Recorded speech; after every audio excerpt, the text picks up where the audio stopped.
Coming up on Evening Edition, a local personality announces his run for mayor of Carbondale. Plus, shoppers go online today to take advantage of Cyber Monday deals. And a family in Alabama is looking for justice after the police shoots a man trying to help stop a mass shooting. Live from Southern Illinois University, you're watching River Region Evening Edition.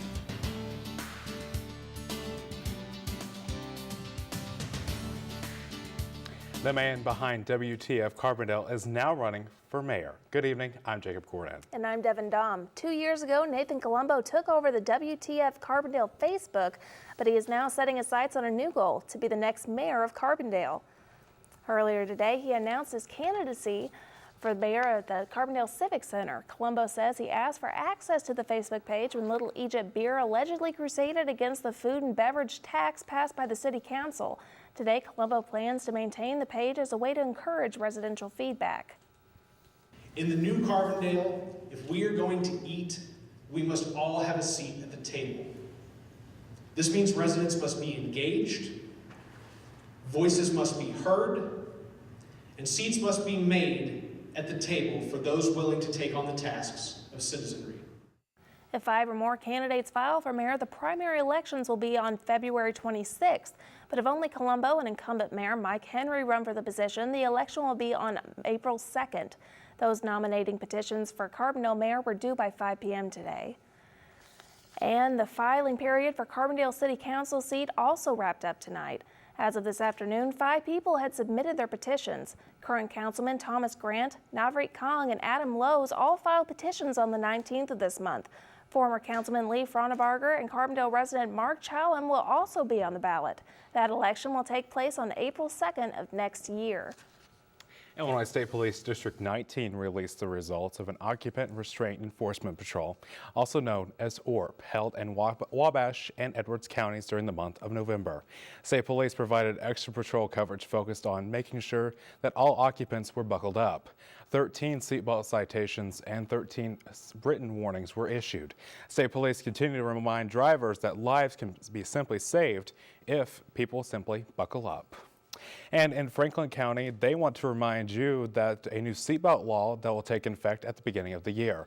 Starting January 1st, all children under the age of 2 must ride in a rear-facing car seat.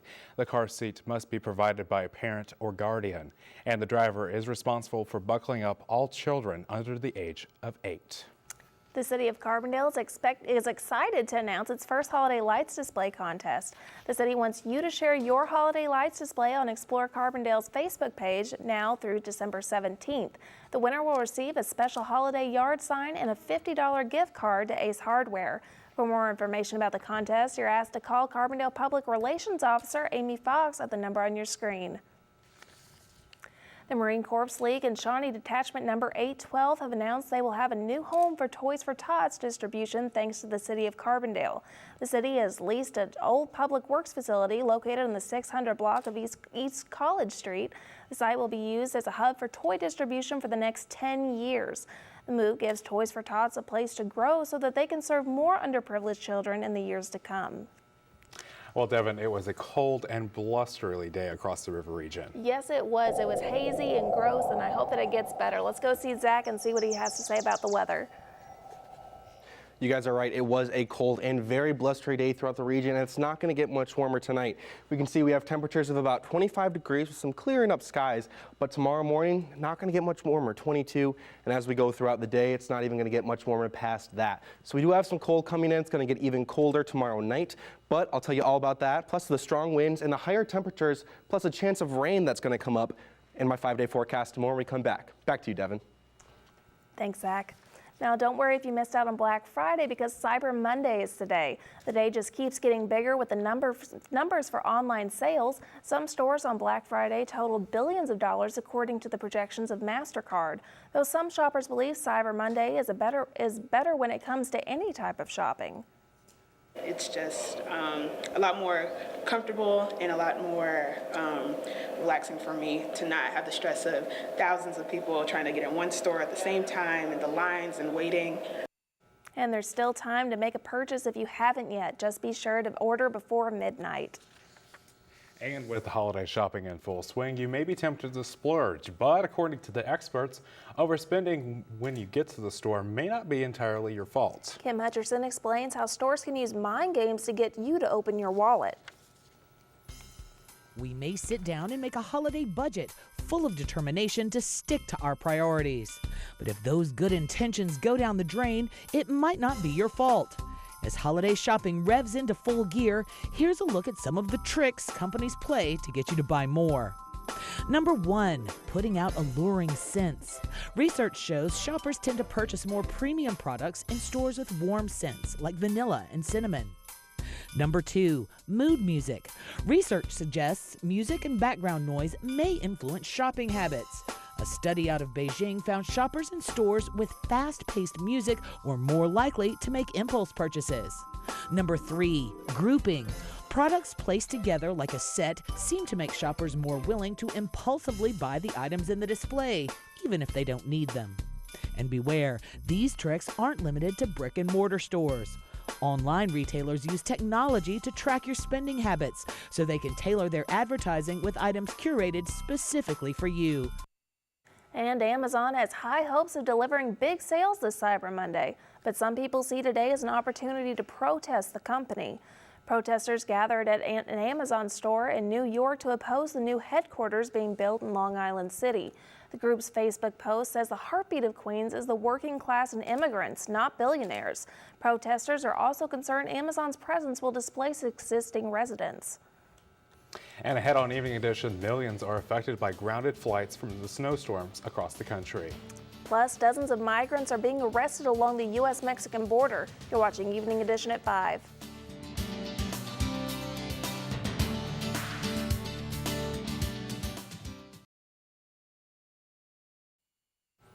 Dozens of migrants were arrested on both sides of a U.S.-Mexico border crossing on Sunday. Today, President Donald Trump reiterated his call for Congress to fund the construction of a border wall. Kristen Holmes has more from Washington. Tension on the southern border as thousands of Central American migrants seeking asylum in the U.S. hope to enter the country through Mexico. An escalation Sunday.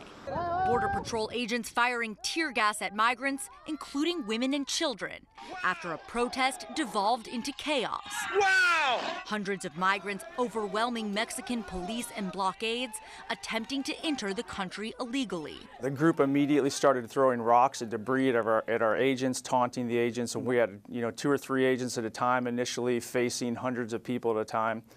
They deployed tear gas to protect themselves and to protect the border. No one wants any border officer to be in danger, but from what we know, this was an overuse of force. I mean, there are women and children out there. Using tear gas in this situation does not seem justified. U.S. officials arresting dozens, shutting down the busiest port of entry along its Mexico border. President Trump seizing on the unrest. Mexico wants to see if they can get it straightened out, but we've, during certain times, as you know, closed the border. They're not coming into the United States. They will not be coming in. But not all Republicans support a border shutdown. We would prefer that we keep it open, so let's work really hard to make sure we're addressing the asylum seekers before they actually come over the border. In Washington, I'm Kristen Holmes reporting. The murder trial for James Alex Fields Jr. began today. Fields is accused of fatally running over 32-year-old Heather Heyer during the 2017 Unite the Right rally in Charlottesville, Virginia. Several others were injured when Fields allegedly drove into the crowd. The event drew self-described white nationalists and others who opposed the city's decision to remove a Confederate statue from a nearby park. Fields has pleaded not guilty to murder and malicious wounding charges. A family of a Manic Bradford Jr. is calling for the accountability and justice in his death. Initially, police say Bradford was killed by an officer who saw him holding a gun just after 2 people were shot in a mall in Alabama on Thanksgiving night. Later, investigators say the 21-year-old was probably not the shooter after all, and the gunman is still on the loose. This suggestion by the top leaders in our country that if the good guys had guns, maybe they could help with some of these mass shooters of the bad guys who have guns. Where if you're black and you're a good guy with a gun, the police doesn't see you as a good guy. Bradford's parents say police have still not contacted them personally. A 31-year-old police officer in Utah was killed in the line of duty this weekend. South Salt Lake police officer Dave Romrell confronted a car with 2 burglary suspects inside. Authorities say the suspect accelerated the vehicle toward Romrell and struck him. Romrell was taken to a local hospital where he later died of the injuries caused by the crash. One of the suspects was fatally shot by police. The second suspect was taken into custody. And former Trump campaign advisor George Papadopoulos is starting his 14-day prison sentence. He arrived at a federal prison camp in Oxford, Wisconsin today. Papadopoulos was convicted of lying to federal investigators in the Russia probe. Papadopoulos was the first of 35 people and companies charged in special counsel Robert Mueller's investigation. Big news from a major vehicle manufacturer. General Motors announced today that it will close 5 plants in North America and cut 15% of its salaried staff, including a quarter of the company's executives. It's all part of an effort to improve overall business performance, investing more money into technology the company believes will power its future. Its goal is to save $6 billion annually by the year 2020. And Thanksgiving weekend is over, but many Americans across the Midwest are still waiting for a ride home. A winter storm grounded hundreds of people off flights Sunday and is expected to head northeast this week. Omar Jimenez has more. One of the busiest travel days of the year was short a lot of travel. Winter weather turning the return from Thanksgiving into chaos. Crazy backed up lines, people insane, people fighting to get in line, and everybody miserable.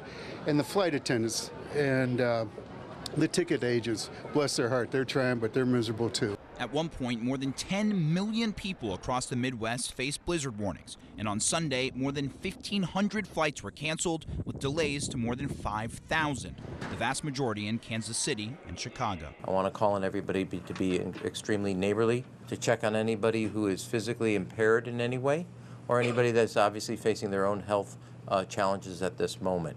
Chicago's O'Hare International Airport alone saw more than 800 cancellations Monday, with delays averaging close to an hour. But the problems weren't just limited to air travel. In Kansas, the governor declared a state of emergency, saying, "We strongly recommend that you postpone travel plans if possible." The roadways are blocked, traffic jams, jackknife semis, things like that. I'm telling you now, today is a day of staying home and being safe. Elsewhere in the Midwest, some places reported more than a foot of snow, with wind gusts in the Central Plains clocking as high as 50 to a hurricane-force 75 miles per hour. Travel conditions are expected to improve as the system moves out of the region, but now it heads to a slightly warmer northeast in the form of wind and rain.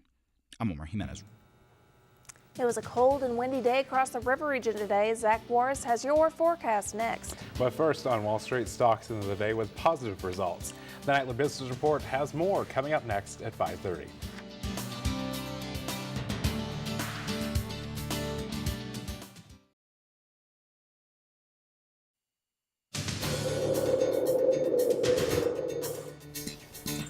Well, it was a cold and windy day across the river region today. As we can see, it was only about 30 degrees here in Carbondale. Cloudy, dew point of 21, humidity 69%. The big story here is the wind, of course, 10 miles an hour northwest, and those winds aren't going to slow down. We didn't get even near our average today. Our average was 52, and our high was 33 today. Average of the cold end was 32 degrees, and our low was 20. And our low today was 21. So we're well below those. Didn't get anywhere near the record set in 1927 or the 5-degree record set in 1903. Thank goodness. If we blow it up to the rest of the region, we can see that the rest of the region had very similar temperatures. Carbondale, Waterloo, and Evansville all at 33 degrees. Marion was the lowest at 30, Cape Girardeau at 32, Paducah at 34, not a drop of sun anywhere within the region. If we blow it up to the rest of the nation, we can see that right here in this dark purple/blue color, that's where we're at. That's about the 30-degree temperature. To the east and the south, we're getting a little bit warmer in the 40s. And off here, this little blue line right here is what I want you to look at. Because if we go to our next map, we can see that there's a very small heat wave right about here.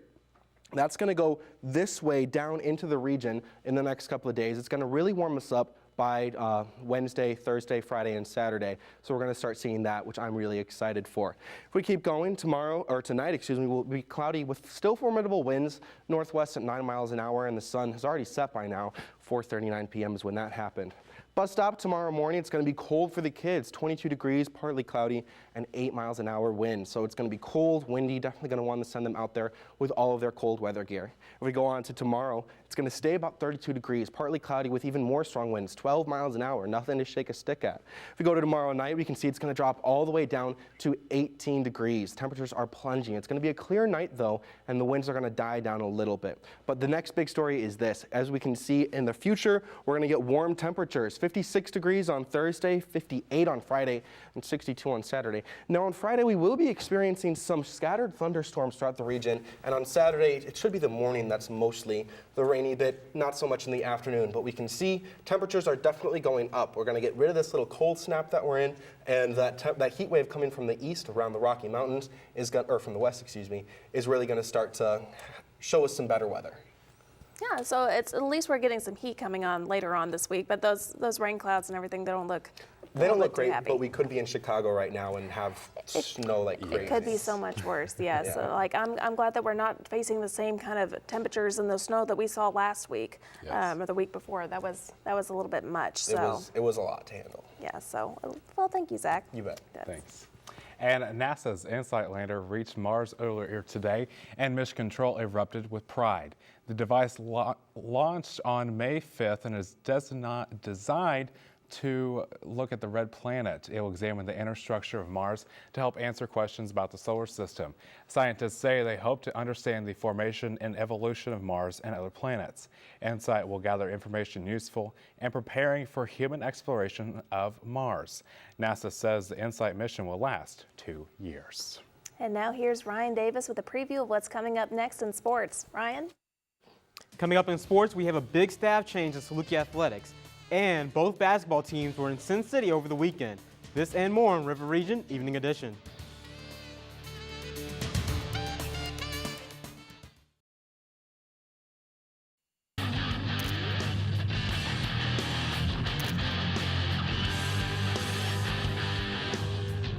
Thanksgiving saw Saluki basketball head to Vegas to play a doubleheader. First game didn't see victory for the Salukis as they lost to the University of Massachusetts 84-62. The Salukis opened the game strong before the Minutemen took the rest of the half and then the game. Next game went better for the Salukis as they took on the University of Tulsa, though. The game was close for the first half, but the Salukis shot forward offensively in the second. The Salukis defeated the Golden Hurricanes 79-69. And the women's basketball team also saw a doubleheader over the holidays. First game saw the Salukis soar past the Hartford Hawks 72-50. Four Saluki women scored in double figures and kept a double-digit lead the entirety of the game. However, the following game was a complete 180 for the Salukis, who were crushed by Arizona State, 38-82. While SIU was able to keep a close lead in the first quarter, the Sun Devils outscored the Salukis 66-26 in the last three. The Salukis' next matchup is Thursday against St. Louis. And volleyball head coach Kerry Thompson's contract was terminated in an announcement by the director of athletics. In 2 seasons, Thompson compiled an 11-49 overall record. The Salukis recently ended the 2018 season 5-26 and 1-17 in the MVC. A search for Thompson's successor has begun, and assistant coach Lee Hardigan is staying on to assist with the transition. And the season may not have gone as planned for SIU football, but they are taking home some good honors. Junior safety Jeremy Chin was selected to the first team All-MVFC. Chin is the first Saluki defensive back to earn the honor since 2011. On the season, Chin led the team in interceptions, was second in tackles, forced 2 fumbles, blocked a field goal, and broke up 7 passes. Selected to second team All-Conference was Anthony Knighton, Raphael Leonard, and DJ Davis. And a brawl broke out on the final day of the Alton Redbirds Tip-Off Classic between Alton and Riverview Garden.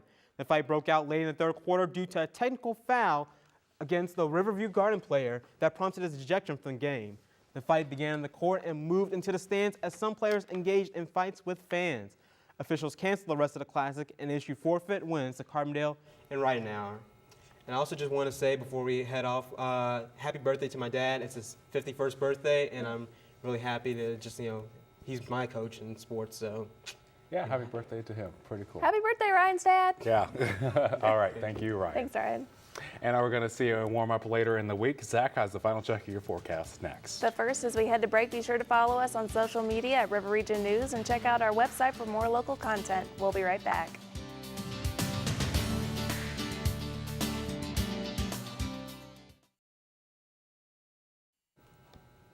Well, finally tonight, it's beginning to look a lot like Christmas at the White House. First Lady Melania Trump unveiled the decked halls of 1600 Pennsylvania Avenue in photos and a video on Twitter. This year's theme is American Treasures, and the White House says the elaborate display was designed by the First Lady. There are dozens of Christmas trees on display, including the Gold Star family tree and the 18-foot official White House Christmas tree. Wow, look at all of those Christmas trees in the White House. They put a lot more effort into decorating than I do. That's true. I've got to say, as gorgeous as that was, I promise you my mom outdoes her every single year. But Christmas time in my family is no joke. We've had good times and bad times setting it up, but good Lord, does it ever look great. So do you have the tree up already? Not yet. We wait until we get back from break to do that so we can all do it as a family. But Gotcha.